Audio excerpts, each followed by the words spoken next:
Ito. Papunta dun sa dahong yun. Ay, ayun na, kita ng laman. Ayun.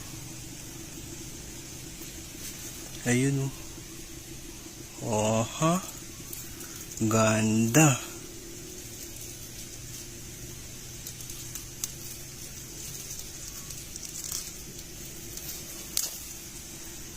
Laki ng dahon yung pinagtaguan.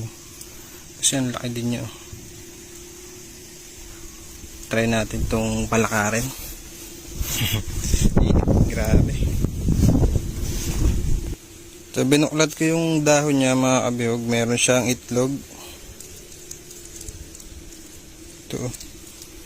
Nakaitlog na. Yan. At siguro ilang days na lang mapipisa na yun.